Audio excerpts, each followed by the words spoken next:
Thank you very much, High Commissioner, and welcome. It's an honour for the Globe and Mail to be associated with this evening's proceedings. I think in the 3 years that this speech and this event these speeches and the event has taken place, a body of work is being built. And with respect to preparation for this evening, I read last year's speech from Kofi Annan, and it's amazing what has changed in just a year. 48 million people now displaced persons, 1.5 times the population of Canada. The speed and the interconnectivity of global affairs that result in great changes at great pace. In his speech last year, Annan referenced 3 conditions required for internal stability. And I think this evening the pivot between pluralism and refugees is the challenge of the internal conditions and the external incentives. The 3 are peace and security, development, and responsibility towards human rights and respect of law and order. I don't think there's much of a debate about those 3. And yet it's axiomatic that these conditions don't exist internally within the countries that we're challenged and we're trying to help. If it requires external solutions, and if, as it appears, the political class, who I go to for answers, have assumed a defensive posture, which almost naturally results in an encouragement of the status quo, is there an incentive to help anymore? Well, the incentive to help comes from, first of all, an ethical obligation. I always felt, since I was quite young in my life, as a key game changer in my own life was the parable of the talents. And I'm not going to enter into details, but obviously this idea that we all receive from the Creator a number of talents. In the parable, the talent was the currency of the time, but we can use the word talent now with other meanings. And it's the question of whether our life is worth or not, is the capacity we have to multiply those talents to the benefit of the people that has not received the same talents. And one of the things that always impressed me very strongly is how privileged I am. I was born in a family of the middle class of a country where I could be offered an excellent education, excellent perspectives for the development of my own vocation. This is an enormous privilege. So the question of the motivation to help doesn't depend on anything else, depends on ourselves. And this is, I think, an ethical obligation for all of us that are extremely privileged in today's world. And I believe that all around this room are extremely privileged in today's world. Now, the problem is that it's not so easy to help in the present situation. And when one looks at the problems of forced displacement by conflict, I think there are 2 factors that today make it particularly difficult. The first factor has to do with the following. When I started my political activities, we lived in the Cold War, the bipolar world. We know how it worked. We know how many conflicts there were. We know the wars by proxy that existed everywhere. But we also knew that power relations were clear. And when the 2 superpowers decided to stop a conflict, the conflict would stop. Then I lived in government, the period of the American total supremacy. And I always tell this story. In the crisis of East Timor, the question was to convince the President of the United States that it was necessary to have an intervention. The moment the President of the United States was convinced that an intervention was necessary, that intervention became mandatory. And Indonesia accepted it, the Security Council decided, Australia led the operation, and things have happened. If the East Timor crisis would happen today, and if Obama would consider that an intervention was necessary, probably nothing would have happened. We live today in a world that is no longer bipolar or unipolar. It's not also multipolar. It's a world that is relatively chaotic and where power relations are not clear.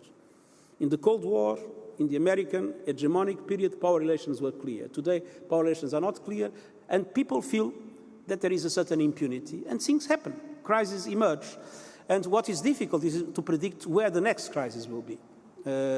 And because of that, it is very difficult, because of this impunity, because national sovereignty has gained ground on the human rights agenda.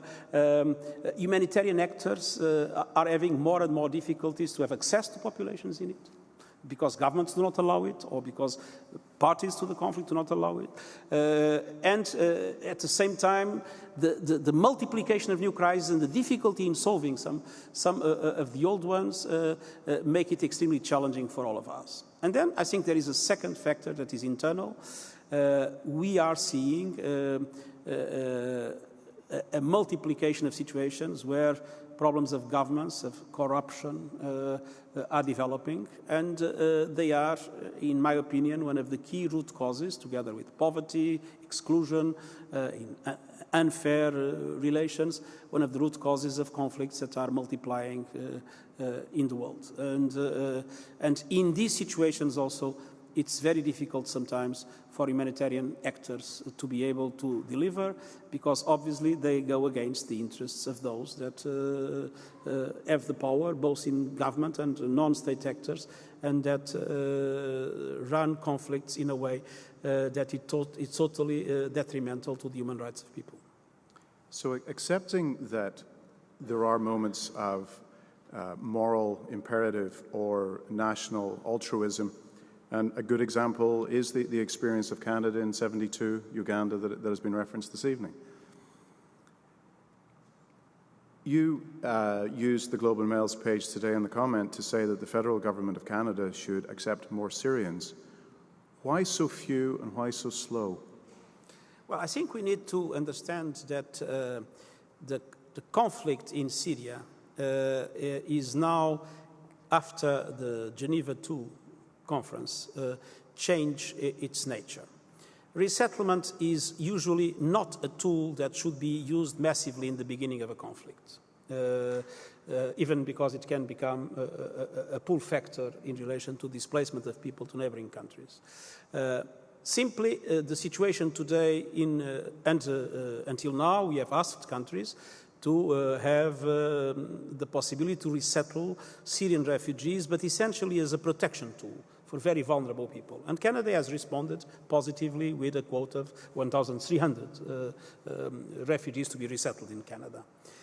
What has changed now is that it is clear for everybody that there is no light at the end of the tunnel, that this is going to become a protracted refugee situation. And being so, resettlement becomes not only a tool of protection, but a strategic element, namely not only to address the needs of the refugees, but also to show solidarity with the host countries, with the countries, and I mentioned Lebanon, that are now having a dramatic impact in their economies, in their societies, in their security. Security not essentially because of the refugees, but because of the nature of the Syrian conflict and its implications in relation to the neighbors. Look at the Anbar situation in Iraq or at the conflicts in Lebanon. But this is the moment in which these states need to have a clear demonstration of solidarity from the international community. And that solidarity can be financial, can be economic, addressing their structural problems. But I believe that resettlement can also do so. And that is why we have appealed for an enhancement of resettlement programs for the next 2 years. And that appeal is addressed to all countries in the world, also to Canada. And we hope that Canada, that has always been a very generous refugee hosting country and resettlement country, we hope that Canada will respond positively. But we have here in the room someone that has more capacity to talk about it than myself.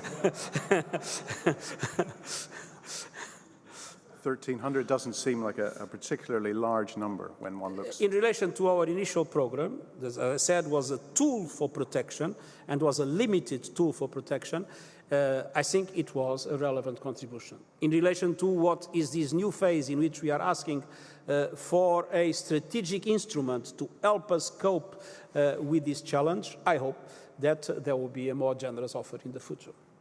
But I think it's important to see things in the context. And the context until now has been a context in which we didn't look at resettlement as a strategic instrument. We looked at it as a tool for protection of most vulnerable situations. After Geneva II, I think that we need to look into the Syria crisis with different eyes. And we need to consider that, as we did with Iraqi refugees in the past, this will be a protracted conflict. Refugees will stay in the neighboring countries for a long period, and so the proof of active burden sharing by countries in the developed world will be very important as a proof of solidarity with them, and also very important for the refugees themselves. I have to say, this is really, I mean, I've been in Canada several times, and I've met refugees that have been in Canada, as I did in the US or in Australia or in Sweden, that have been here for 10, 15 years. And I see them with their businesses, with their jobs, with their children in universities. And, I mean, and then I go to Dadaab, and I see Somalis in Dadaab. I mean, in a city of 430,000 in Kenya, in the middle of a semi-desertic area where they cannot work, it's a big difference. So, you can't imagine how happy one is when we see families that were resettled and they have now a life that is a normal life and they have opportunities for their children, something that will never happen in a refugee camp in the world. And what I would like, to be honest, would be, we have today probably close to 11 million refugees. What I would like is to resettle all of them, at least those that would not want to go back home. And the truth is that the majority of the refugees prefer to go back home if they have the opportunity to do so.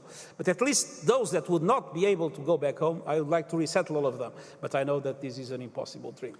You raise an interesting. I have just one more question before we open it to the floor and to those who are listening and watching online. And that is that the Global Center for Pluralism has a very clever technique of using social entrepreneurship to further its mission. What is the role of business, do you think, when it comes to the refugee question? The domestic challenge in recent months in Canada has centered to a degree around temporary foreign workers. Is there something of permanence that the business community could help to construct a relationship, to your point that the markets work, despite the parenthesis of socialism, that would allow for the business community to, in a way, teach the political community or act as a lightning rod, as a focal point to get out of the short-termism that is the very nature of politicians? Well, there are many things that the business community is doing. First of all, many foundations have been created, and some of them are key partners in our activity. Just to give an example, the IKEA Foundation represents today an extremely important contribution, both financially and in support of our activities, namely developing new models of transitional shelter and things of the sort. So foundations that are created by the business sector are extremely active in the humanitarian activities in general and in refugee protection in particular. Second, many corporations are very important partners of our activity, providing us with expertise. We use software. We have to register people in the most remote areas of the globe and issue like kind of ID cards. As you can imagine, that requires very specific software, and we do it with Microsoft support. Logistics are essential. We have UPS helping us. We have to deal with in nutrition with very specific micronutrients that are necessary to compensate for the problems, the lack of certain elements in the kind of food that is generally distributed. And we have several companies that have been putting their expertise at our disposal for that purpose and or are cooperating with the World Food Programme. And I could go on and on and on, giving examples in different areas where corporations feel very happy. Energy, for instance, solar energy. Corporations feel very happy to do it not only because it's a way to demonstrate corporate social responsibility, but also because it's an element that mobilizes their staff and helps create their own corporate identity. So there are many things that are happening. Then the third area is the role that the private sector does in the integration of refugees in the developed world. And many companies around the world, in the developed world, have, for instance, special quotas for, sometimes handicapped people, but also for refugees. Many have supported programs of vocational training. So there are lots of things the private sector is doing in order to enhance refugee protection, assistance and solutions around the world. I don't think that this teaches any lesson to governments or whatever.